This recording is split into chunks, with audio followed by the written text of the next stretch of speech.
After solving an unusual case for the Prime Minister in Istanbul, Detective Roger Maxwell was returning back home. But due to the severe snowstorm, he had to book his trip to Munich via the Orient Express, where he meets Mr. Matthias Hoffman, a widower and father of two, returning home to his family.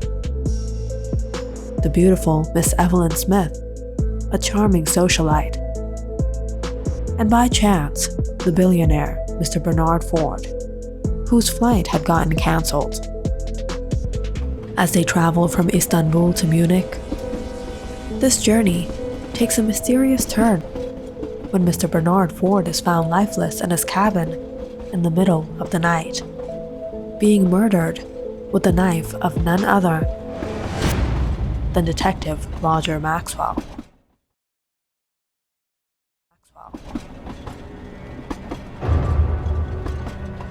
But is he truly the culprit? Things are not what they seem on the Orient Express.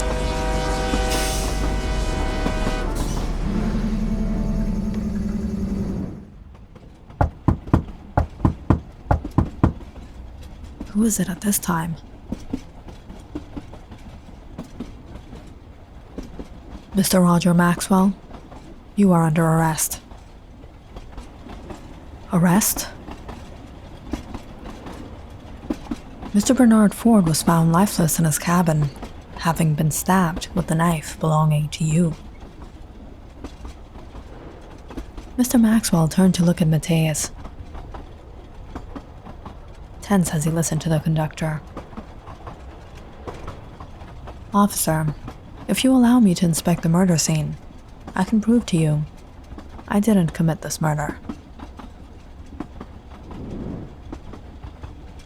Accepting his request, the conductor allowed Mr. Maxwell to Mr. Ford's cabin.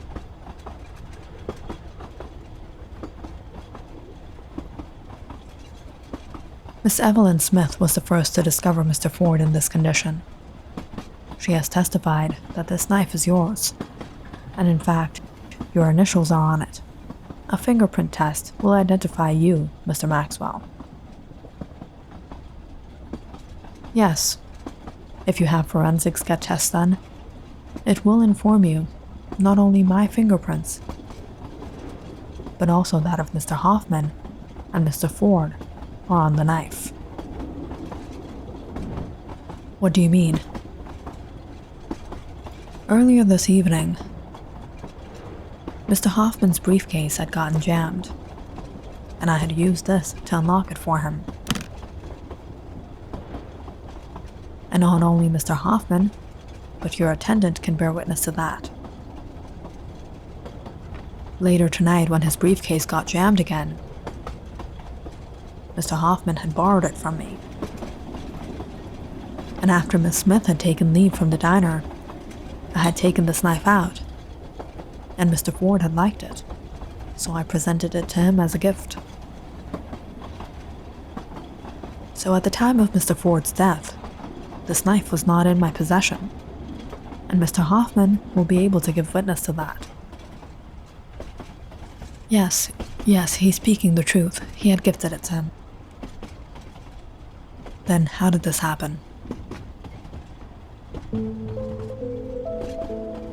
Mr.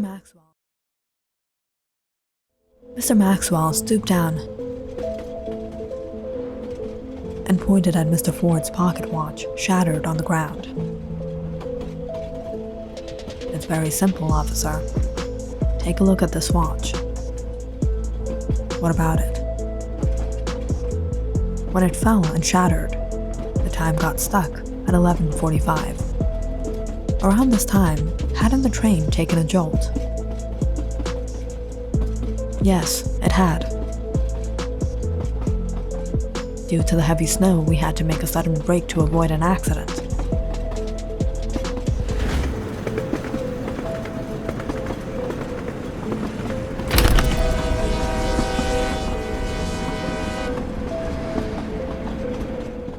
Mr. Ford was possibly admiring the knife. when the train took that jolt, and he lost his balance and fell on it. And that's when the pocket watch shattered and the time got stuck. Besides that, Mr. Hoffman will testify that I was in the room all night. We are our alibi. There is no other explanation. We'll know the truth once we reach Budapest. With things settled for the time being, Mr. Maxwell and Matthias returned to their cabin for the night.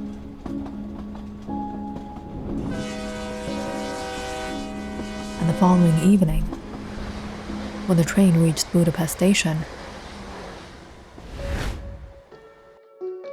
authorities made arrangements for Mr. Ford's body. Police and forensic teams arrived on the spot and conducted their tests and investigation. There are no signs of strain or struggle, and the fingerprints on the knife belong to Mr. Ford, Mr. Maxwell, and Mr. Hoffman. Seems what Mr. Maxwell had deduced is perhaps the probable cause. It wasn't a murder, it was an accident. With Mr. Ford's body taken away by the police, Mr. Maxwell and Matthias and Miss Smith returned on the train on their way to the Vienna station.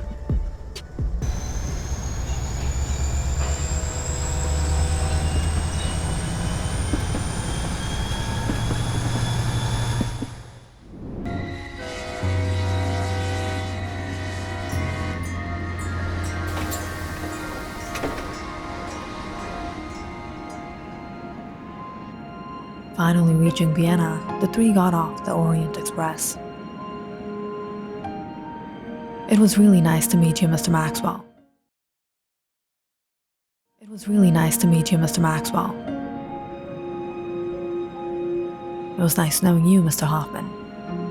Any good woman would be happy to be with a man like you. Farewell.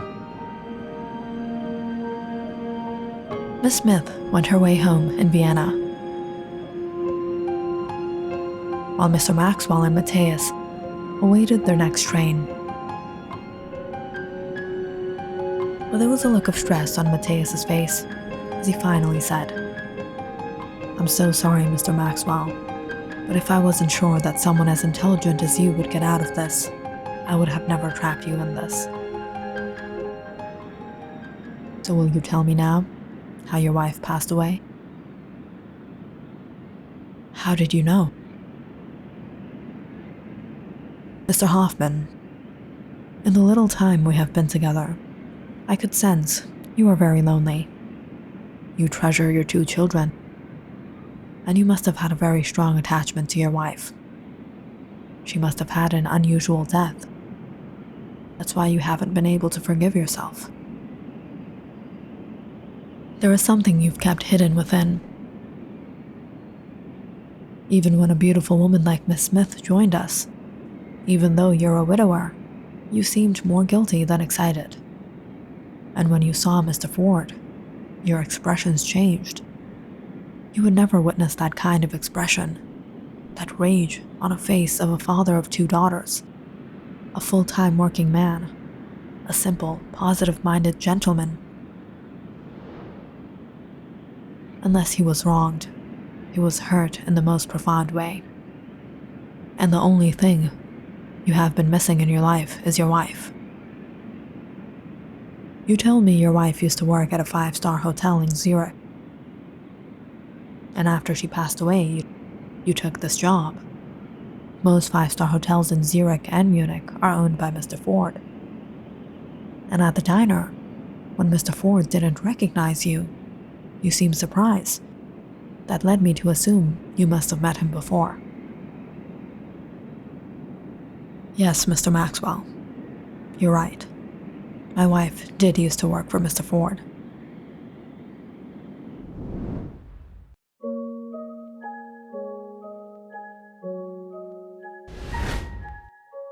Joanna Hoffman was a receptionist at the Ford 5-star hotel in Zurich. She was happily married to Matthias and had 2 children with him, and life was going well for them. But one day, when Matthias had come to pick her up, he met Mr. Ford. "Hello, beautiful." Mr. Ford, this is my husband, Matthias." Yes, Joanna. Don't forget about the Friday night's party. I hope to see you there."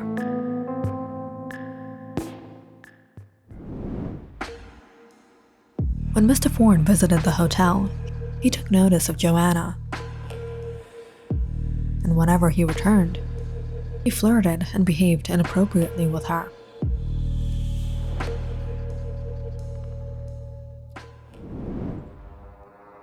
And it was one night, calling her to his office, he did what he shouldn't have.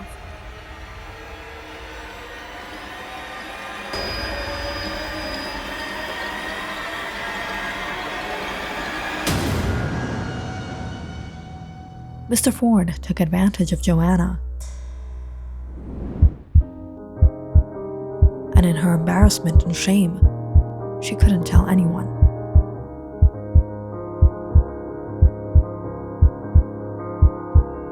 Deep down inside, she was suffocating, feeling she betrayed her husband and family, though it was not her fault. Unable to take this trauma, it was one night she confessed everything in a letter to Matthias and took her own life.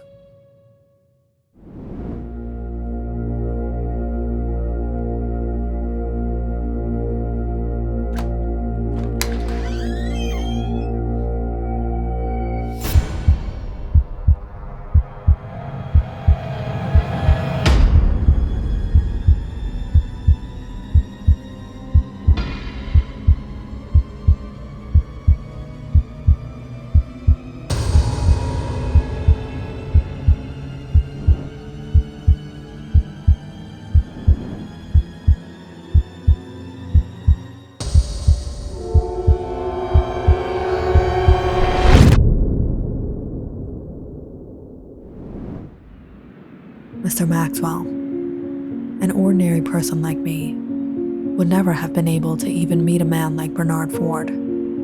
But what has he done to me? He took away my wife's modesty. He orphaned my children. It's because of him Joanna took her life. And today, when he was in front of me, I realized I wouldn't get this opportunity again.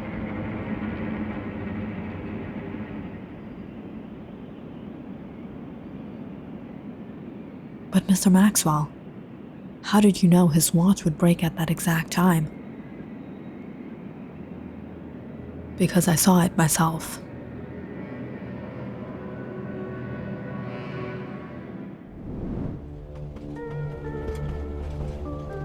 Last night, after Matthias and Mr. Maxwell had returned to the cabin for the night,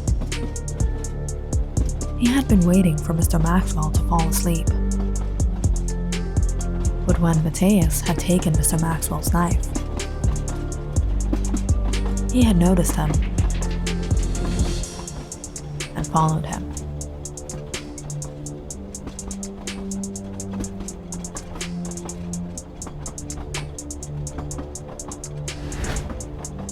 When Matthias reached Mr. Ford's room, he used the knife to unlock his door. He saw Mr. Ford asleep.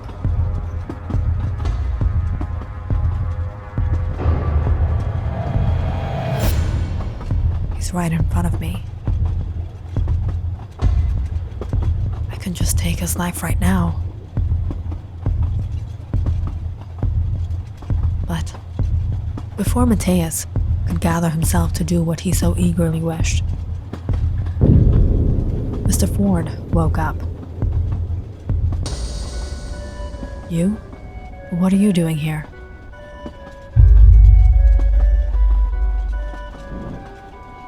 "I knew I saw you somewhere. Aren't you Joanna's husband?"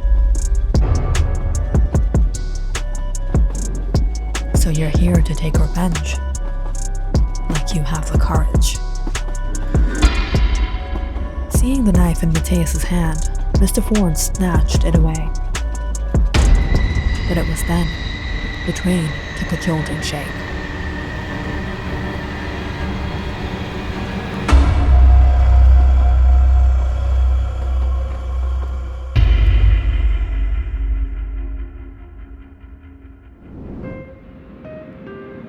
Even when he was right there, you couldn't take his life. You're not a murderer, Mr. Hoffman. It was fate that the train jolted, and he fell on the knife. And what else could you do? You returned to the cabin, but you saw I wasn't there. Mr. Maxwell, where were you? I was going to the bathroom. I saw you weren't in the room. I thought you had gone. Yes, I had gone to the bathroom.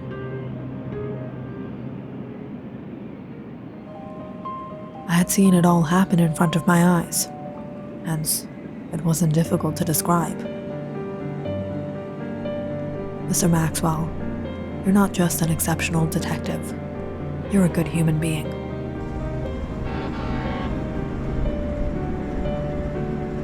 Now with your wife's perpetrator gone, perhaps you'll be able to return to a normal life. I hope you'll remember what Miss Evelyn Smith said. Any good woman would be happy to be with a man like you.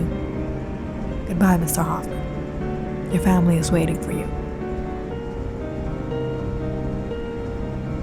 Wow, Mr. Maxwell, you're not a jack of all trades.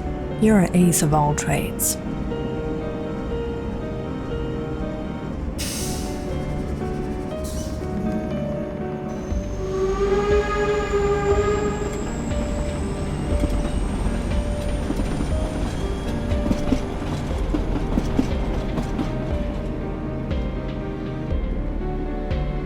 Click on the subscribe button and check out more awesome videos on our channel.